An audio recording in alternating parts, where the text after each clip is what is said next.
Hi అండి, నమస్తే అండి. అమ్మమ్మ నాయనమ్మ ఛానల్కి స్వాగతం అండి. ఈరోజు మీకు నేను నా హార్వెస్ట్ ఇదిగోనండి. ఈరోజు నా హార్వెస్ట్ ఇదండి. ఒక అరడజను బెండకాయలు వచ్చినాయి, ఒక కాసిని దొండకాయలు, 2 కీరాలు, అంతేనండి.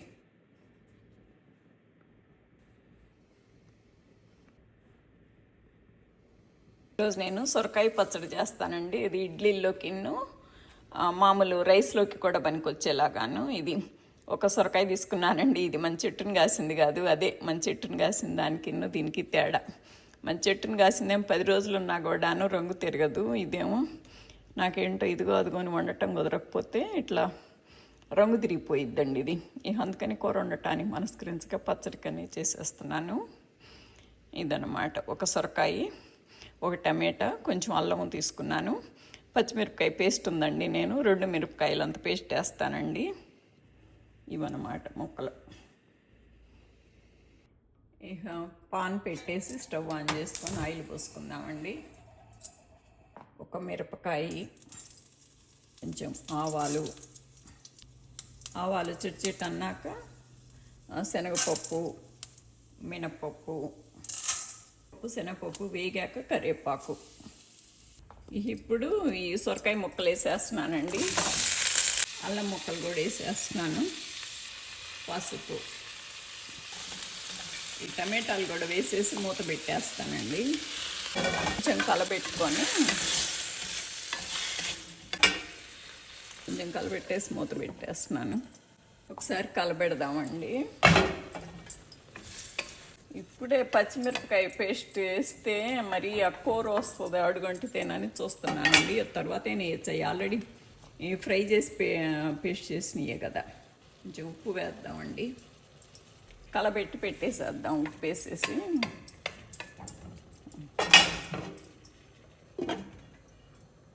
సొరకాయ ముక్కలు ఉడికేలోపు గార్డెన్ చూద్దామండి. ఇదిగో దొండకాయలు ఇప్పుడే ఆల్రెడీ కోసేసాను. దొండకాయలు, బెండకాయలు 2 కీరలు వచ్చినాయి ఇవాళ, అంతేను. బాగా ఎక్కువ పూలు వచ్చేసినాయి అండి. ఇది చంద్రకాంతం వైట్ అయితే కలర్ అయితే బాగుండేది. పాలినేషన్కి బాగా బర్డ్స్ని అట్రాక్ట్ చేస్తాయి అనిపిస్తుంది. ఇదిగోనండి అక్కడ ఉండాలి, అదిగోనండి అక్కడ 2 ఉన్నాయి. ఇదిగోండి, ఇక్కడ ఒకటి బుడ్డిది, ఇది బుడ్డిది. ఈ దోస చెట్టు, దీని దగ్గర కూడా ఇది బంగాళాబంతి పూలకు వచ్చినాయి. దోస కొద్ది పిందెలు పడిపోతున్నాయి అండి. ఇప్పుడేనా ఇదిగో ఇప్పుడే పడిపోతున్నాయి. కొద్ది కాపు సాగితే దోస ఎండల కాలం కూడా కాస్తాయండి. దోస, బెండాను ఇవేంటో మరి నా సొరపిందలు ఏందో పెద్దవి కావట్లేదు. నేనేదో ఇది మంచి విత్తనాలు కట్టి పెడదాం అనుకున్నాను. ఇదేంటో మరి అంత నైస్గా లేదు. అబ్బాయి వాళ్ళయ్యో వారం లోపలే బాగా పెద్ద అయిపోయినాయండి. 4 రోజులు 5-6 రోజులకి. ఇదిగోండి ఏంటో మరి మన ఎంత బాగా పెద్ద అవ్వట్లా. ఈ గుమ్మడేమన్నా మగ చెట్టు ఏమో అన్నీ మామూలు మేల్ ఫ్లవర్సే వచ్చినాయి, కానీ ఫిమేల్ ఫ్లవర్స్ ఏమి రాలేదు. చాలా వచ్చినాయి ఫ్లవర్స్, అన్నీ మేలియే వచ్చినాయి. అసలు ఇక పోతలేదు, పిందలేదు ఇంకా. ఇప్పుడు ఈ నాది ఫౌండేషన్ బెడ్లో కొంచెం ఎండ వస్తుందండి. అందుకని కొంచెం ఈ బచ్చల మొక్కలు కొంచెం పెద్దవి అయినాయి. ఇప్పుడు దాకా ఎండ రాక అస్సలు పెరగనే లేదు. నా తోటకూరలు కూడా కొంచెం పెద్దవి అయినాయండి. కొద్దిగా ఎండ వస్తుంది చూసారా, కొద్దిగా ఎండ పొడొచ్చింది. ఇవి కూడా కొద్దిగా బాగుంటున్నాయి ఎండ వచ్చినాక. ఇదిగోండి ఇక్కడేమన్నాను, అది కొత్తిమీర పీకేసాను కదా, ఇక్కడ మళ్ళీ మెంతులు వేసాను, చక్కగా వచ్చినాయి. ఇంక ఇవి యాజ్ యూజువల్ అన్నమాట. ఈ బీట్రూట్లు, ఇక్కడ మింట్. ఆ బీట్రూట్లన్నీ నేను వేయకుండానే వచ్చాయి. ఎక్కడ దుంపలు మట్టుకు ఎక్కడున్నా బాగా వస్తున్నాయండి. బాగా 4 పార్ట్స్ ఉన్నాయి, చక్కగా వస్తున్నాయి. ఇదిగోనండి మిరపలు బాగా వచ్చినాయి. 4 కాయలు ఉన్నాయి దీనికి. ఇదిగోండి, ఇవి ఇక్కడ పిందెలు కూడా బాగా వస్తున్నాయి. తెలుస్తుందా మీకు? ఇదిగోండి ఇవన్నీ సెరెన్నోస్, ఇండియన్ మామూలు మిరపలు. అవి ఒక చెట్టు, ఇక్కడ ఒక్క పింద పడింది. 1, 2 ఏంటి, ఒకసారి 10 కాయలు కాస్తే కదా మనకు కూరకు అయ్యేది. ఎట్లా ఉందో చూద్దాం. మనం బ్యాక్ యార్డ్కి వెళ్ళి వచ్చేటప్పటికి ఇది ఏం మాడలేదండి. ఉప్పేసాం కదా, సొరకాయ నీరు వచ్చింది, చక్కగా ఉంది, మాడలేదు. ఓకే,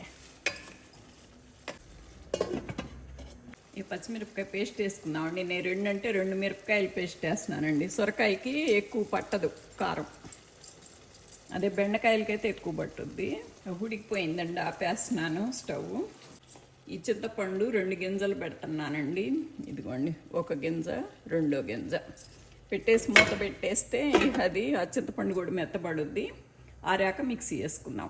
లోపల ఫ్రంట్ యార్డ్కి వచ్చి చూద్దామండి. ఇందా బ్యాక్ యార్డ్ చూసాం కదా, ఇదిగోనండి. పూలు కూడా మళ్ళీ పెద్ద పెద్దవి బాగా వస్తున్నాయండి. అడప వర్షాలు పడుతుండే, కొద్దిగా ఎండ ఉంటుండే, బాగా వస్తున్నాయి. ఇదిగోనండి, ఇక్కడ వచ్చిందండి ఫ్రంట్ యార్డ్లో మంచి రంగు వచ్చింది, చంద్రకాంతం. అటువేమో వైట్ వచ్చింది అన్నీ.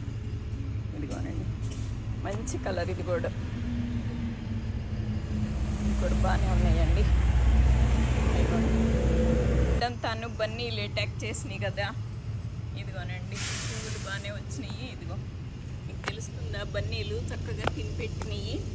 మునుము పెట్టి రోజు మూరెడు యార్డ్ అంతాను, మూరెడు బెడ్ రోజు కాస్త దాని ఫ్యామిలీని కూడా తెచ్చుకొని చక్కగా సేవిస్తుందండి. ఇది ఆల్మోస్ట్ 4/5 పార్ట్ అంతాను తినేసిందండి. మునుము పెట్టిందనమాట, రోజు కొంచెం తినేస్తుంది. మళ్ళీ ఎట్టి రాకుండా వేసాం కానీ మనం యూస్ చేసుకోవటానికి ఏం కాదు కదా, అది పిల్లి బెసలేగా పర్లేదు. ఆ బన్నీలు తీసుకుంటే మళ్ళీ అనిపించింది నాకు. కొంతమంది మెడిసిన్స్ అవి వాడమన్నారు, బన్నీలు రాకుండా. నాకు ఇష్టం కాలేదు. మళ్ళీ వాటికి మనం హామ్ చేయటం ఎందుకండి. ఈ కొంచెం చింతపండు మెత్తబడి కొంచెం ఆర్నియండి, మిక్సీ వేసుకున్నాము. ఇదిగోనండి, 1 గుప్పెడు వేరుశనగ గుళ్ళు వేసాను. నా దగ్గర అవి ఫ్రై చేసి ఉంటాయి కదా. ఇదిగోనండి, 1 పెద్ద స్పూను నువ్వు పప్పులు వేసానండి.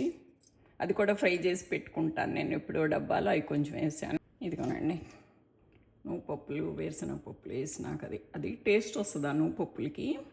పైగా మనకి ఇడ్లీలో కూడా యూజ్ అవ్వాలంటే మనకి కొద్దిగా స్టిక్కీగా బాగుంటుంది అన్నమాట. పచ్చడి మిక్సీ జార్లో తీసుకున్నాము, మిక్సీ వేసుకొస్తాను. ఇదిగోనండి, పచ్చడి రెడీ. చూడండి ఎంత బాగుందో. అదిగోండి,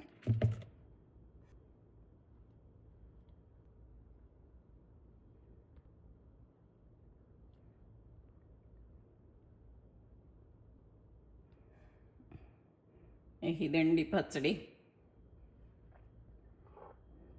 ఇదిగోండి, ఇప్పుడు ఇది ఇడ్లీలోకైనా బాగానే ఉంటుంది, దోశ, రైస్ ఎందుట్లోకైనా బాగానే ఉంటుందండి. ఇప్పుడు ఇందుట్లో మనం ఇడ్లీలో కావాలంటే 1 స్పూన్ నీళ్ళు పోసుకొని మిక్స్ చేసుకొని పెట్టేసుకోవటమే. అప్పుడు మనకి విటమిన్స్ సరిపోతాయి. కూరగాయలంతా విటమిన్స్ అంటారు కదండి, ప్రోటీను విటమిన్సే కదా ఇప్పుడు తినమంటున్నారు. అది ఓకేనా? నచ్చిందా మీకు? నచ్చితే కనుక please like, share and subscribe అండి.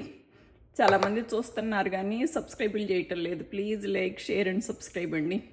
Thank you so much for watching. Thank you.